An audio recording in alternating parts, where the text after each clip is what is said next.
Good morning, ಶುಭೋದಯ. ನಮ್ಮೂರಲ್ಲಿ ಸೂರ್ಯ ಬೆಳಗ್ಗೆನೇ ಕಾಣಿಸಲ್ಲ. ಮೋಡದಲ್ಲಿ ಅವಿತು ಕೂತಿರ್ತಾನೆ. ಯಾವಾಗಲೂ ಹೊರಗೆ ಬರಲ್ಲ ಅಂತಾನೆ. ಇದೇ ಥರ ಇರುತ್ತೆ, ಕ್ಲೌಡಿ ಥರ ಇರುತ್ತೆ ನಮ್ಮದು ಬೆಳಗಾಮು.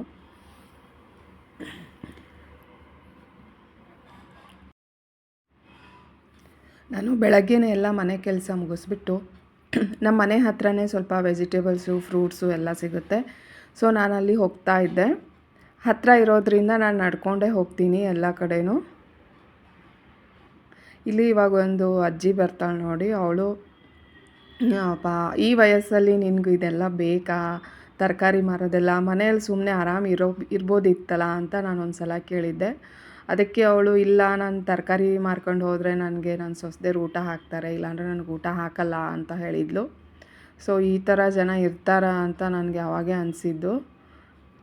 ಇಲ್ಲಿ ನೋಡಿ, ಇವಳು ಮಳೆಯಲ್ಲಿ ಚಳಿಯಲ್ಲಿ ಪಾಪ ಇಲ್ಲೇ ಕೂತು 10 ವರ್ಷ ಆಯಿತು ಇವಳು ಈ ಥರ ಮಾಡ್ತಾ ಇದ್ದಾಳೆ. ಪಾಪ ಮಳೆಯಲ್ಲೂ ಸುತ ಹಾಗೆ ಛತ್ರಿ ಹಿಡ್ಕೊಂಡು ಕೂತಿರ್ತಾಳೆ.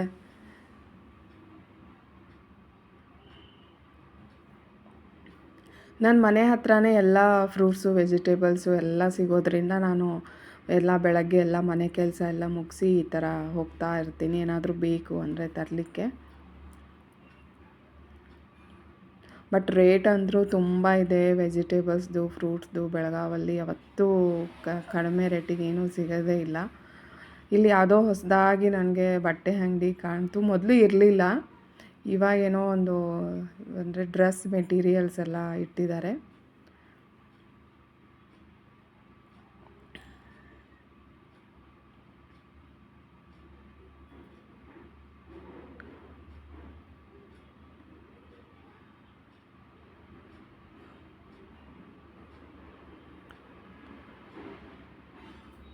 ನಾನು ಯಾವಾಗಲೂ ಇವನ ಹತ್ರನೇ ಫ್ರೂಟ್ಸು ತೊಗೊಳೋದು.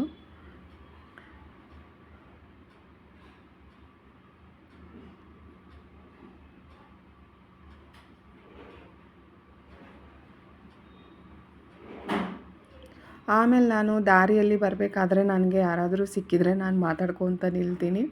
ಇವರೆಲ್ಲ ವೆಜಿಟೇಬಲ್ಲು ಮಾರೋರು. ನನಗೆ ಇವರೆಲ್ಲ ಒಂಥರ ಫ್ರೆಂಡ್ಸ್ ಆಗಿಬಿಟ್ಟಿದ್ದಾರೆ. ಯಾಕಂದರೆ ತುಂಬ ವರ್ಷದಿಂದ ನಾನು ಇವ್ರ ಹತ್ರನೇ ತೊಗೋತಾ ಇರ್ತೀನಿ. ಸೊ ಇವರೆಲ್ಲ ನನಗೆ ಫ್ರೆಂಡ್ಸ್ ಆಗಿಬಿಟ್ಟಿದ್ದಾರೆ. ಅವ್ರ ಮನೆಗೆ ಯಾರಾದರೂ ಬಂದಿದ್ದು ಹೋಗಿದ್ದು, ಅವ್ರ ಮನೆ ವಿಷಯ ಎಲ್ಲ ನನ್ನ ಹತ್ರ ಹೇಳ್ತಾರೆ.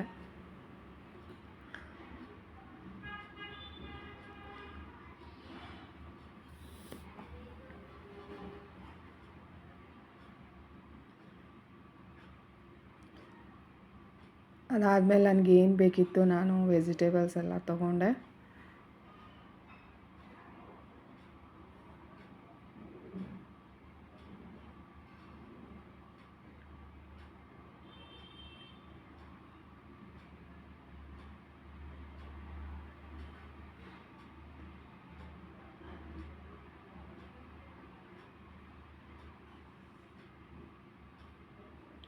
ನಾನು ಅದಾದಮೇಲೆ ಅಲ್ಲೇ ಸ್ವಲ್ಪ ಡಿಸ್ಟೆನ್ಸಲ್ಲಿ ಡಿ-ಮಾರ್ಟ್ ಇತ್ತು. ಸೊ ನಾನು ಡಿ-ಮಾರ್ಟ್ಗೆ ಸ್ವಲ್ಪ ನನಗೆ ಏನಾದರೂ ಬೇಕಿತ್ತು ಅಂದರೆ ನಾನು ಮತ್ತೆ ಡಿ-ಮಾರ್ಟ್ಗೆ ಬರ್ತೀನಿ. ಇದೂ ಕೂಡ ಹತ್ತಿರ ಇದೆ ನಮ್ಮ ಮನೆಗೆ. ಸೊ ಇಲ್ಲೂ ಕೂಡ ನಾನು ನಡ್ಕೊಂಡು ಬರ್ತೀನಿ.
ಸಾಯಂಕಾಲ ನಂದು ಕಿಟ್ಟಿ ಪಾರ್ಟಿ ಇತ್ತು. ಥೀಮು ವಿಂಟರ್ ಥೀಮ್ ಇಟ್ಟಿದ್ರು. ಸೊ ನಾವೆಲ್ಲ ಈ ಥರ ರೆಡಿ ಆಗಿದ್ವಿ.